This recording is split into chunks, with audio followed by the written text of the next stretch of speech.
मैं Virendra Pandey, department of education, Veer Kunwar Singh university Ara. जैसा कि आप लोग जानते हैं कि पिछली कक्षा में हम लोगों ने सूक्ष्म शिक्षण के संबंध में प्रस्तावना कौशल, इंट्रोडक्शन स्किल पर चर्चा किया था।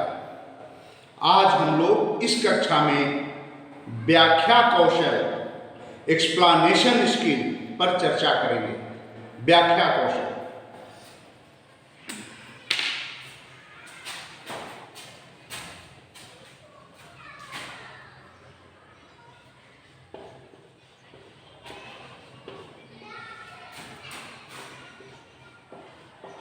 व्याख्या कौशल, एक्सप्लेनेशन स्किल।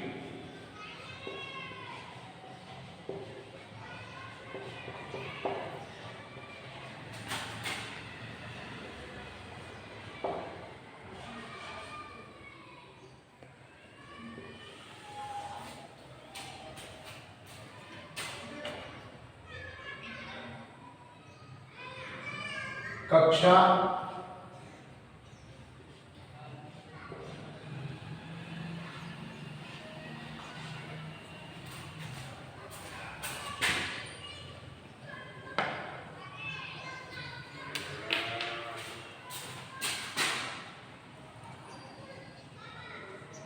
कक्षा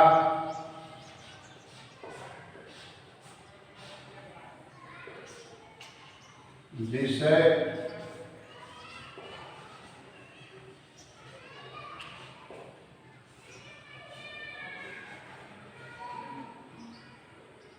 प्रकरण।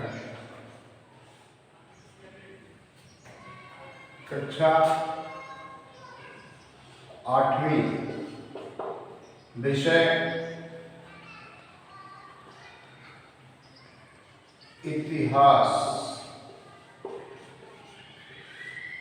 प्रकरण चंद्रगुप्त मौर्य।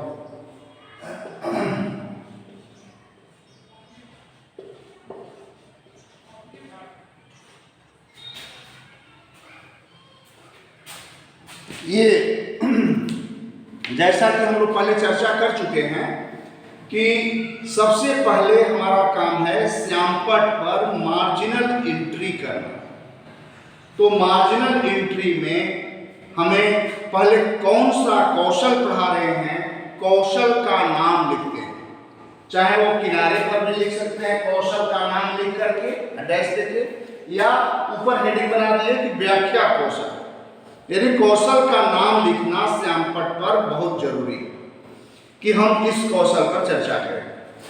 और मार्जिनल एंट्री को हमने संक्षेप में श्यामपट्ट पर प्रस्तुत किया कि किस क्लास को हम प्रेजेंट कर रहे हैं और किस विषय को प्रेजेंट कर रहे हैं और हमारा प्रकरण क्या है। हम लोगों ने पढ़ा था पहला जो कौशल प्रस्तावना कौशल यानी इंट्रोडक्शन स्किल, उसमें हमें सबसे पहले प्रकरण नहीं लिखना था बोर्ड पर। उसमें हम लोग ने यह सीखा कि प्रकरण कैसे निकालते हैं, और जब प्रकरण निकल जाता था तब हम लोग श्यामपट्ट पर लिखते थे।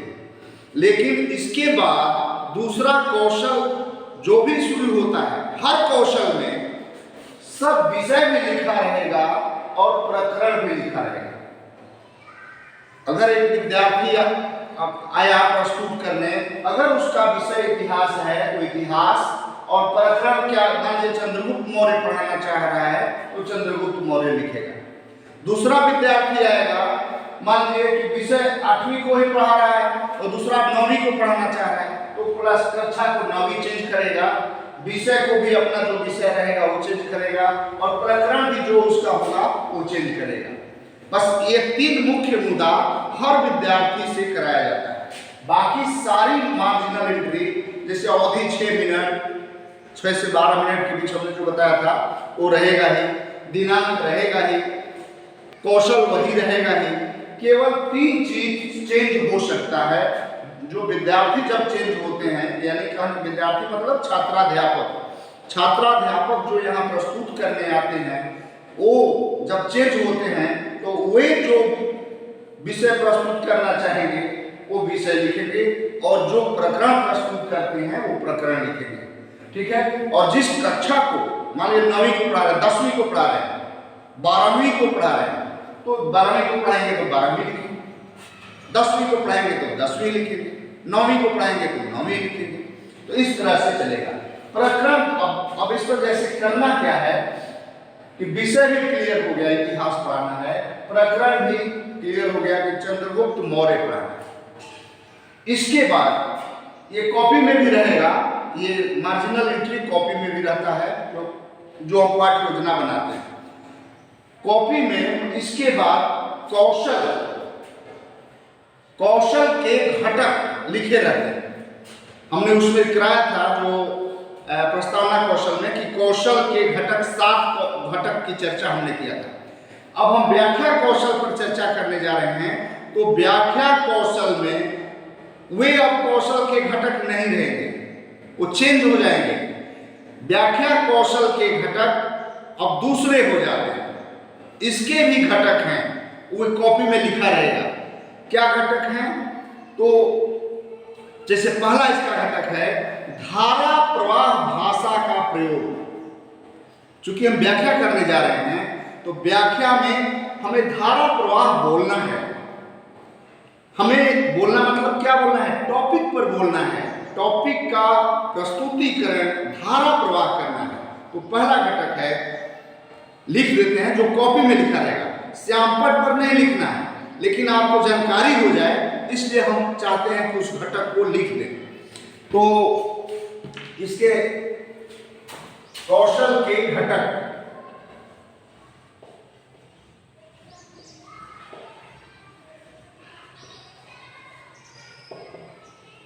जैसे है नंबर 1 धारा प्रवाह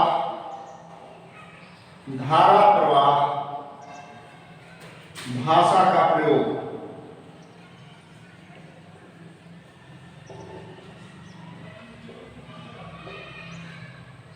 नंबर 2 है कथनों एवं प्रश्नों को जोड़ने वाली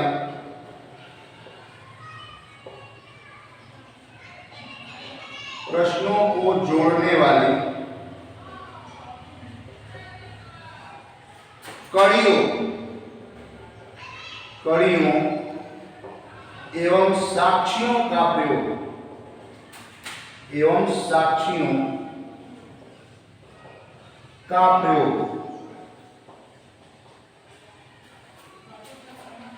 तीसरा है स्पष्ट प्रारंभिक कथनों का प्रयोग।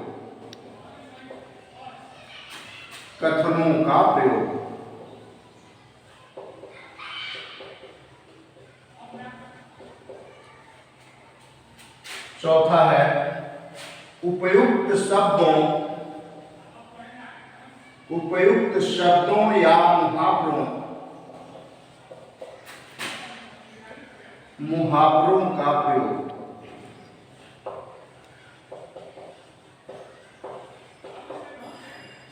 पांचवा है असंबद्ध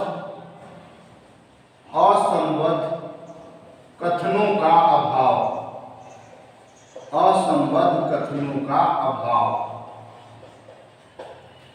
छठवां है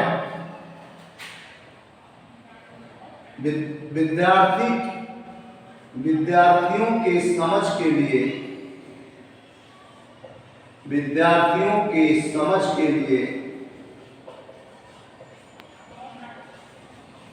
बीच में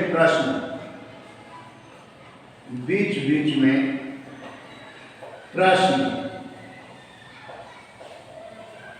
सातवां है कथनों में तारतम्यता।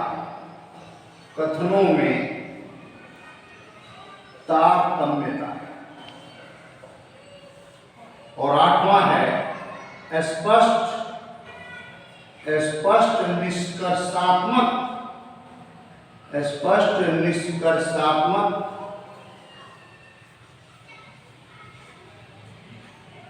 वक्तव्य का प्रयोग।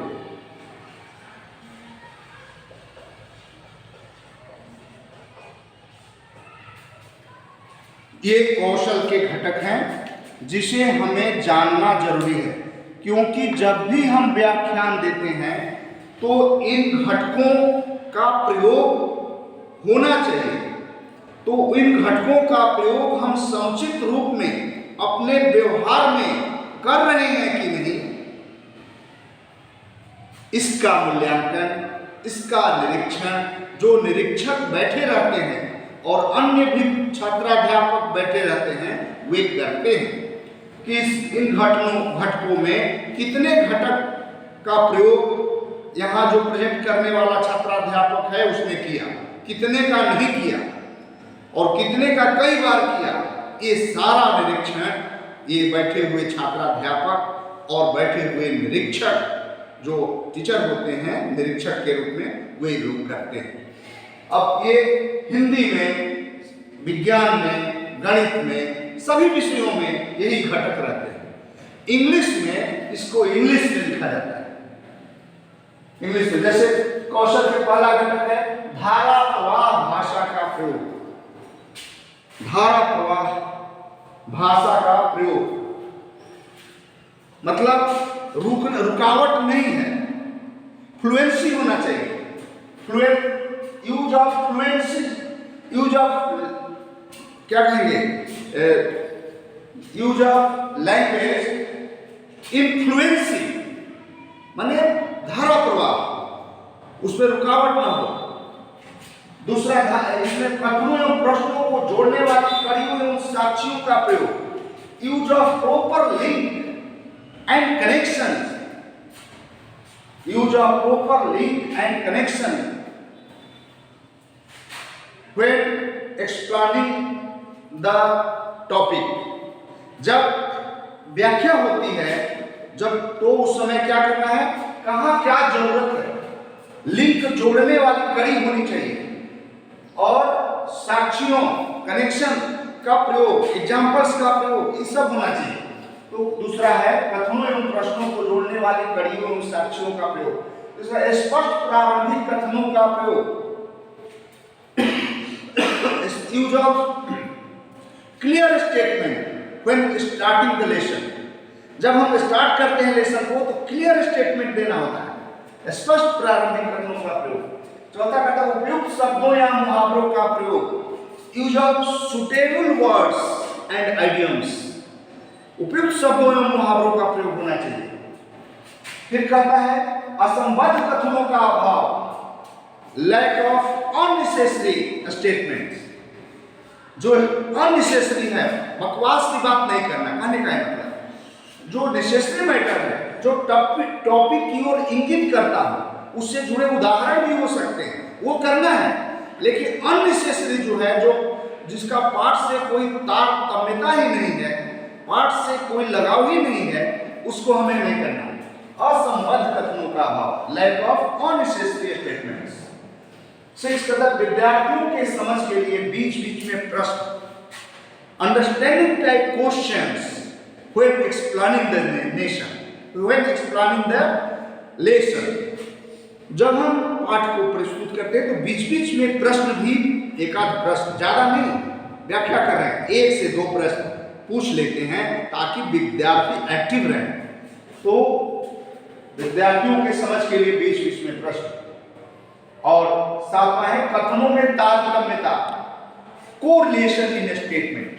तारतम्यता हो, इसके बाद क्या, इसके बाद क्या, सीढ़ी बाय सीढ़ी, स्टेप बाय स्टेप, कंटिन्यूटी होना चाहिए, कोरिलेशन होना चाहिए, सहसंबंध होना चाहिए।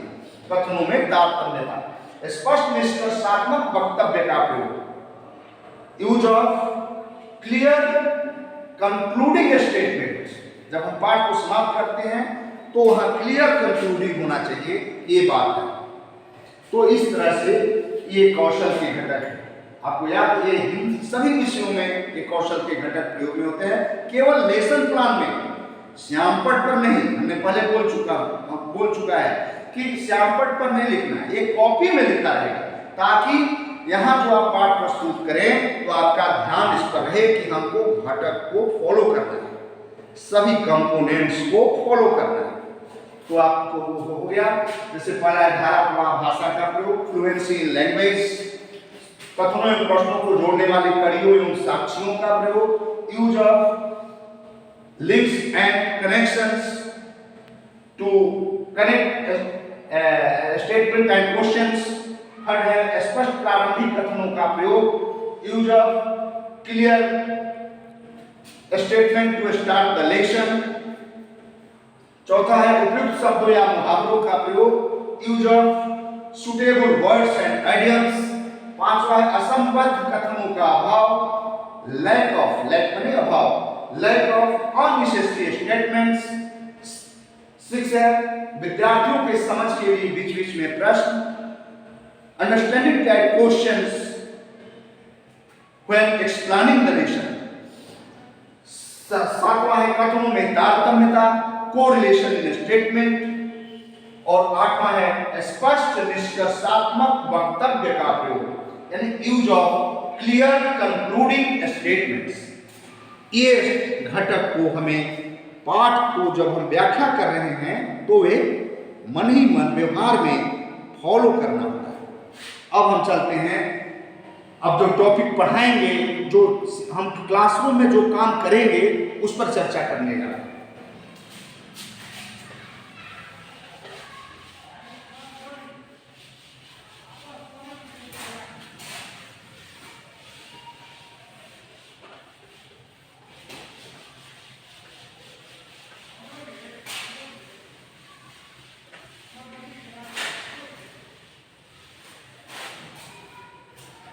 कौशल के घटक जो लिखे रहेंगे, उसके बाद हमें कॉपी में व्याख्या भी लिखना होता है कि हम क्या क्लास में बोलेंगे, उस चीज को भी लिखा है। शिक्षण अधिगम व्यवस्था, शिक्षण अधिगम व्यवस्था।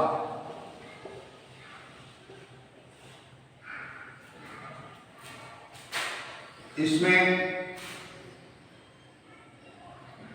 दो कथन होता है, छात्राध्यापक कथन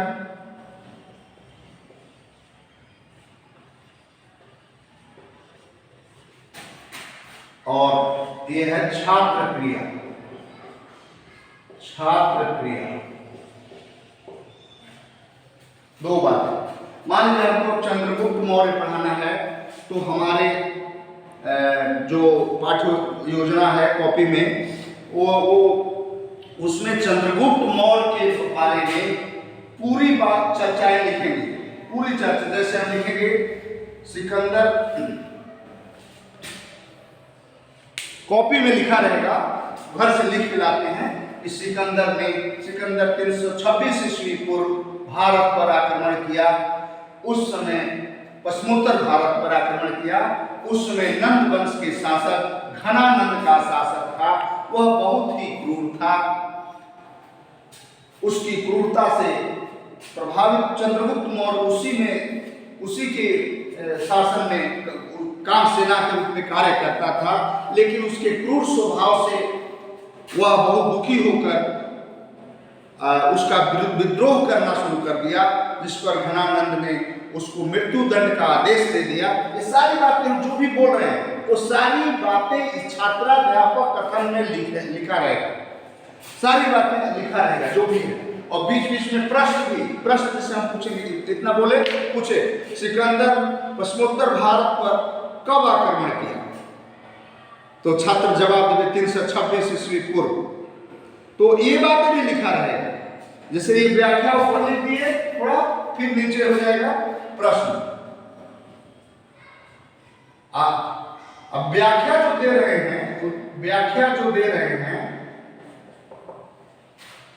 हैं, तो हम जो छात्राध्यापक व्याख्या देंगे तो छात्र क्या करेंगे, ध्यानपूर्वक सुनेंगे। जब यहां से टीचर कुछ बोलेगा तो छात्र क्या करेंगे, ध्यानपूर्वक सुनेंगे। तो इधर कॉपी में इधर लिखा रहेगा, छात्र ध्यानपूर्वक सुनेंगे। ठीक है। तो अब बीच में प्रश्न हो गया, एक या दो प्रश्न भी पूछ सकते हैं, फिर भी पूछ सकते हैं कि किसका शासन था उस समय। सिकंदर जब भारत पर आक्रमण किया उस समय वहां किसका शासक था, तो नंद वंश का शासक था। तो हम किसका शासक था, सिकंदर के भारत पर आक्रमण करते समय किसका शासन था, तो उत्तर आएगा नंद वंश के शासक घनानंद का शासन था। तो ये बात उधर लिखा रहेगा। तो इस तरह से व्याख्या, फिर व्याख्या, ये नहीं कि खत्म हो गया, माने 6 मिनट 8 मिनट की जो अवधि मिलती है, तो 6-8 मिनट की अवधि के हिसाब से व्याख्या फिर पुनः हम कर सकते हैं। प्रश्न के बाद भी हम व्याख्या कर सकते हैं, उसको भी लिखेंगे, ठीक है। तो इतने होता है। या हम क्या करते हैं, जैसे मान लीजिए हिंदी पढ़ाना है, अभी हिंदी में जैसे मान लीजिए, तो हिंदी में भी इस तरह से वहां व्याख्या लिखने की जरूरत नहीं है। जो व्याख्या हमको बोलना है वो सीधे लिखना शुरू कर देते हैं। लेकिन हिंदी जब पढ़ाएंगे तो उस बात को डॉट डॉट, शुरू वाला शब्द और बीच में डॉट डॉट देके लास्ट वाला शब्द लिख देते हैं। अभी हम हिंदी पढ़ाएंगे तो बताएंगे। तो जैसे अभी हम लोग हैं इतिहास का, तो चंद्रगुप्त मौर्य पर हम लोग चर्चा कर रहे हैं, तो एक कॉपी में शिक्षा अधिगम व्यवस्था लिखा रहेगा, ठीक है। तो इसमें जैसे हमने बताया ना कि आए, अब क्लासरूम का काम क्या है कि हम आए, कक्षा लिखे, विषय लिखे, प्रकरण लिखे और सीधे व्याख्या शुरू कर दिए। प्रकरण लिखा गया चंद्रगुप्त मौर्य, अब बोलने की जरूरत नहीं है कि आज हम लोग चंद्रगुप्त मौर्य के बारे में अध्ययन करेंगे, क्योंकि वो तो हम बोल चुके, जिस प्रस्तावना कौशल में ही हम लोगों ने बोल चुका। अब व्याख्या में आए हम सीधे शुरू हो जाए चंद्रगुप्त मौर्य। जैसे हमने बोला कि सिकंदर पश्चिमोत्तर भारत पर 326 ईस्वी पूर्व आक्रमण किया। उस समय वहां नंद वंश के शासक घनानंद का शासन था। वह बहुत ही क्रूर था और उसी में चंद्रगुप्त मौर्य कार्य करता था, उन्हीं के अधीन कार्य करता था। लेकिन चंद्रगुप्त मौर्य को घनानंद का क्रूरता बर्दाश्त नहीं हुआ और उसने विद्रोह करना शुरू कर दिया। और जब विद्रोह करना शुरू कर दिया तो घनानंद ने उसे मृत्यु दंड का आदेश दे दिया। अब हमने प्रश्न पूछ दिया कि सिकंदर जब भारत पर आक्रमण किया उस समय किसका शासन था, क्या होगा, घनानंद का शासन था। दूसरा प्रश्न पूछ दिया सिकंदर ने कितने ईस्वी पूर्व भारत पर आक्रमण किया, तो 326 ईस्वी पूर्व। प्रश्न हो गया, उत्तर बच्चे दिए 326, बच्चों से पूछेंगे, बच्चे उत्तर देंगे 326 ईस्वी पूर्व। फिर हम आगे बढ़ेंगे कि जब ये चंद्रगुप्त अपने प्राण बचाकर वहां से भाग निकला तो उसकी भेंट चाणक्य से हो गई और चाणक्य के साथ वह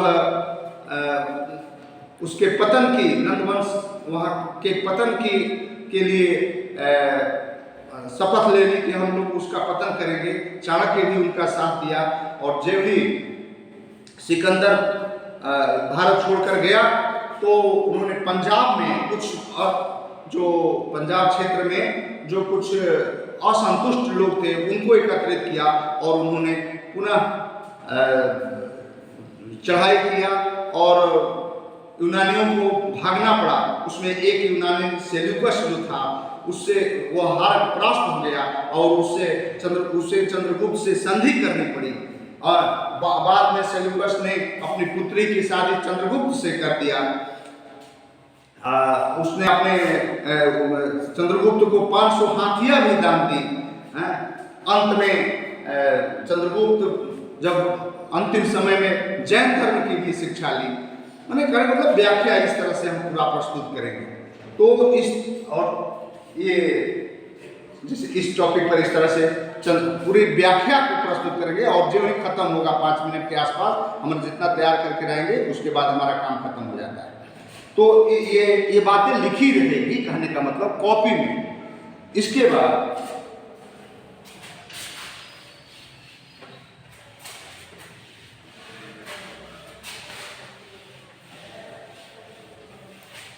लिखने के बाद ये शिक्षण अधिगम व्यवस्था के बाद हम लोग जो लिखते थे उद्देश्य कथन वो नहीं रहेगा। अब क्या होगा, सीधे निरीक्षण, कॉपी में सीधे निरीक्षण तालिका निरीक्षण तालिका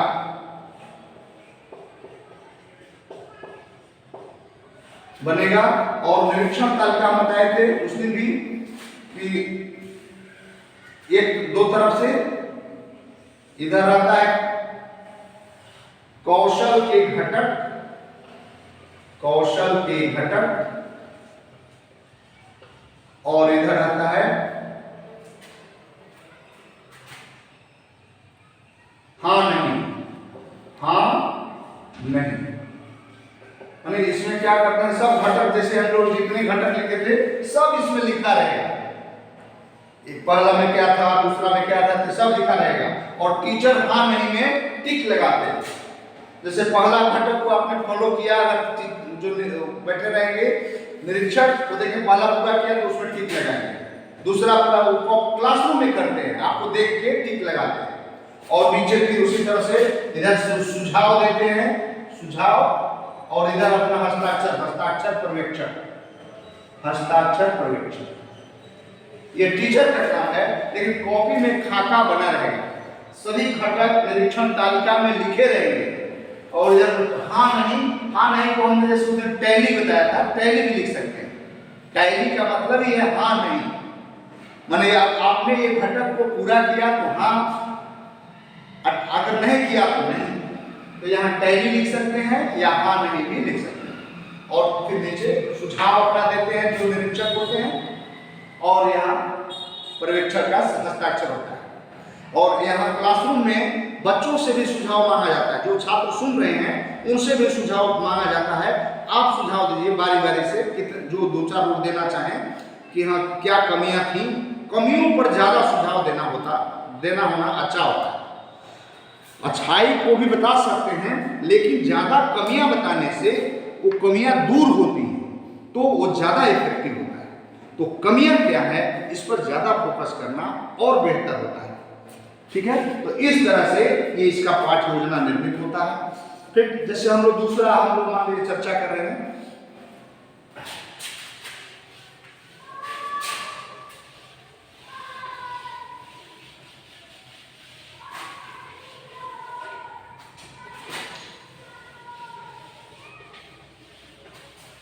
मान लीजिए कि वो इतिहास के विद्यार्थी आए चंद्रगुप्त मौर्य पढ़ाने, भूगोल के विद्यार्थी या अर्थशास्त्र के विद्यार्थी आ गए। वो एक क्लास 8 अर्थशास्त्र है तो 9वीं चलता है, 9वीं बदलेंगे। या भूगोल के विद्यार्थी 8वीं का ही टॉपिक है तो 8वीं बदल रहेगा। तो मान लीजिए वो विषय भूगोल 8वीं का है तो हम भूगोल मान के चल रहे हैं, अर्थशास्त्र से भी मिलता जुलता टॉपिक होता है। तो भूगोल, ये भूगोल पढ़ा रहे हैं। ये सोच गया है कि आज हम कृषि पढ़ाएंगे, वो भी अफ्रीका की कृषि पढ़ाएंगे। पाठ्य योजना उसी को निर्मित करके आएंगे। तो यहाँ बोर्ड पर आते ही लिख देंगे अफ्रीका की कृषि, अफ्रीका की कृषि। बोर्ड पर लिखेंगे। अब लेसन प्लान का काम नहीं बता रहे हैं, अफ्रीका वो सारी चीजें लिखी रहेगी। जैसे हमने बताया इतिहास में कौशल के घटक लिखे रहेंगे, शिक्षण अधिगम व्यवस्था में क्या बोलेंगे वो लिखा रहेगा, फिर निरीक्षण तालिका लिखा रहेगा, और फिर सुझाव और हस्ताक्षर पर्यवेक्षक वो लिखा रहेगा कॉपी में।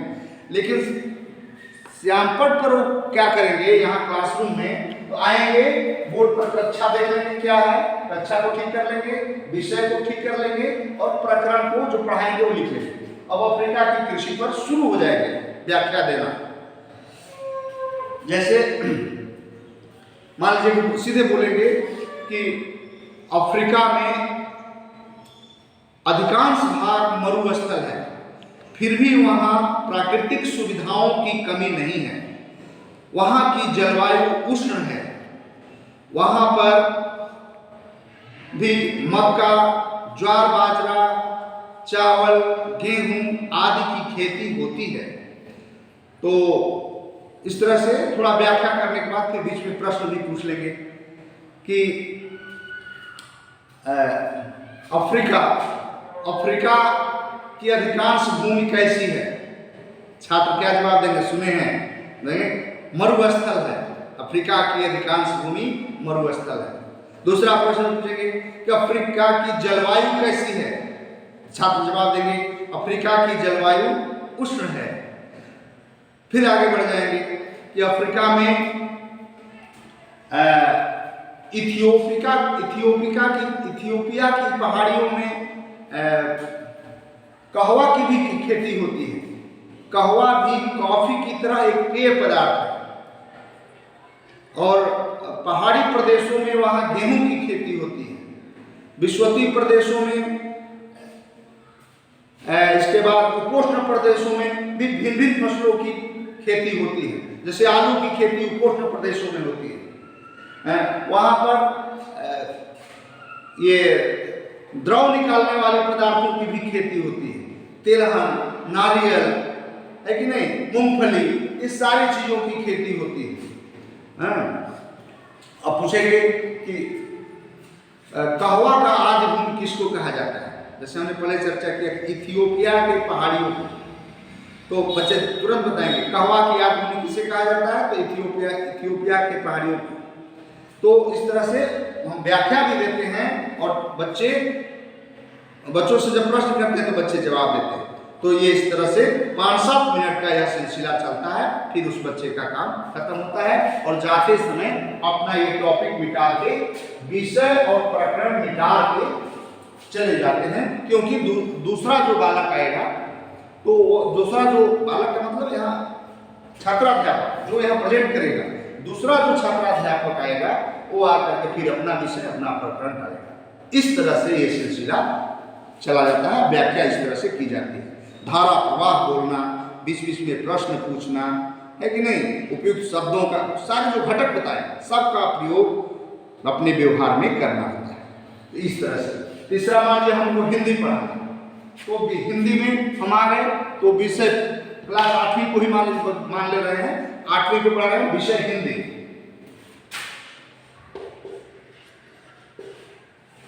और प्रकरण है मान लिए हमको सुर के पद पढ़ाना है, सुर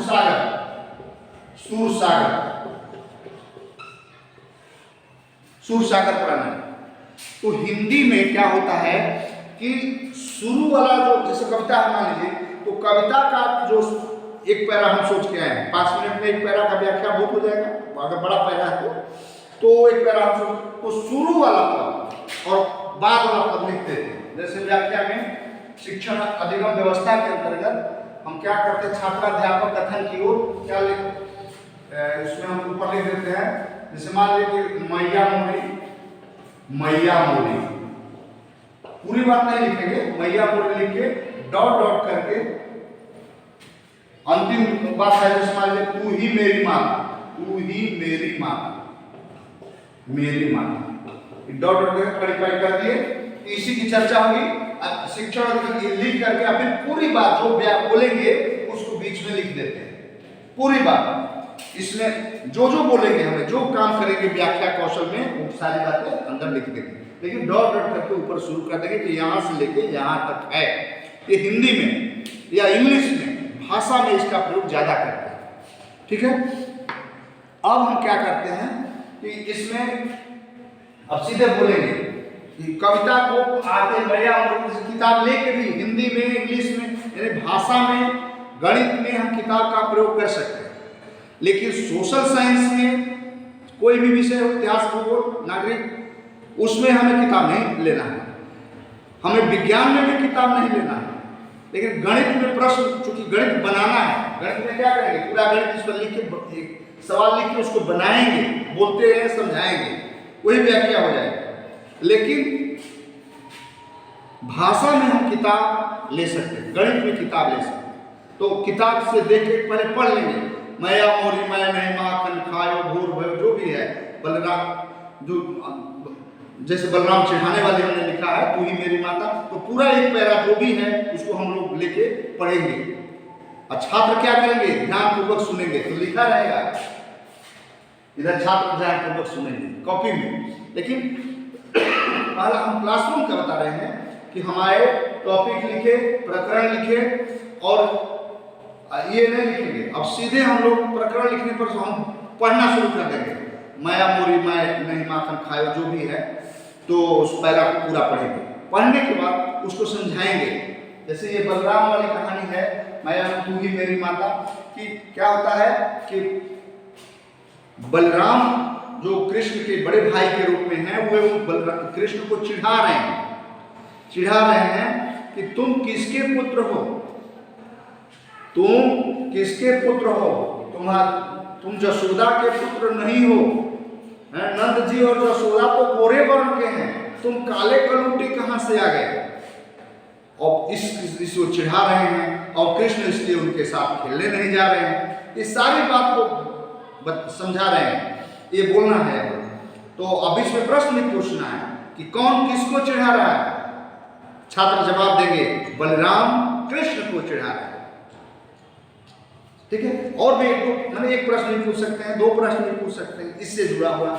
तो फिर दूसरा भी पूछ सकते हैं कि कृष्ण फिर अपनी जशोदा से कह रहे हैं कि माता तुम मुझे पीटती हो और बलराम को डांटती भी नहीं हो। वो मुझे बार बार चिढ़ाते रहते हैं। तो इस पर हंस करके मुस्कुरा करके जशोदा कहती है कि बलराम जन्म से ही धूर्त है, मैं गौ की कसम या गायों की कसम या गायों की सौगंध खाकर कहती हूँ कि मैं ही तुम्हारी माता हूँ और तुम ही मेरे पुत्र हो। ये बात को पूरी मैंने व्याख्या में आपको समझाना होगा। तो ये समझाने के बाद आप 5-7 मिनट का व्याख्या पूरे ढंग से समझाने के बाद आपका काम खत्म हो जाता है। फिर आपकी व्याख्या के समय ही जो टीचर बैठे रहते हैं निरीक्षक के रूप में, वो आप में टैली यानी हाँ नहीं का प्रयोग करते हैं और अन्य छात्र भी ध्यानपूर्वक सुनते हैं और बाद में सुझाव देते हैं और कॉपी में जो निरीक्षक हैं वो सुझाव लिख देते हैं। इस तरह से सिलसिला चलता है। इसे हिंदी का, इसी तरह इंग्लिश का भी मान उदाहरण देते हैं।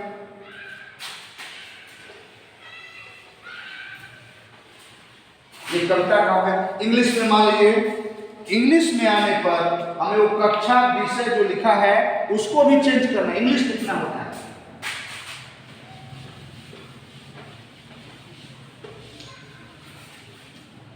कक्षा को हम क्लास लिखेंगे, क्लास।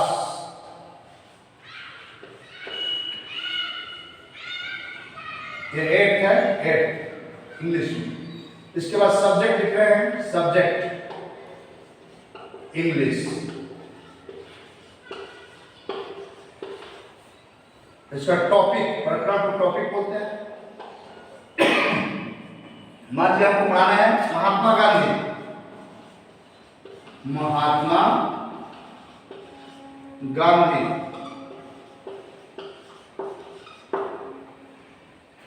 ठीक है, अब लेसन प्लान में महात्मा गांधी के बारे में सब लिख के लाएंगे, लेकिन यहां हमको इतना ही लिखना है। इसके बाद सीधे बोलना है और इंग्लिश में बोलना है। Mahatma Gandhi was born on 2nd October 1869. He was called Bapu. His name was Mohandas Karamchand Gandhi. His father's name was Karamchand Gandhi. His principles were truth, ahimsa.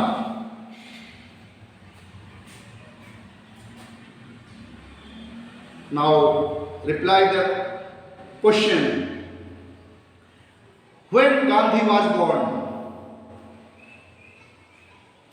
On 2nd October 1869. Reply will be given by students. Okay?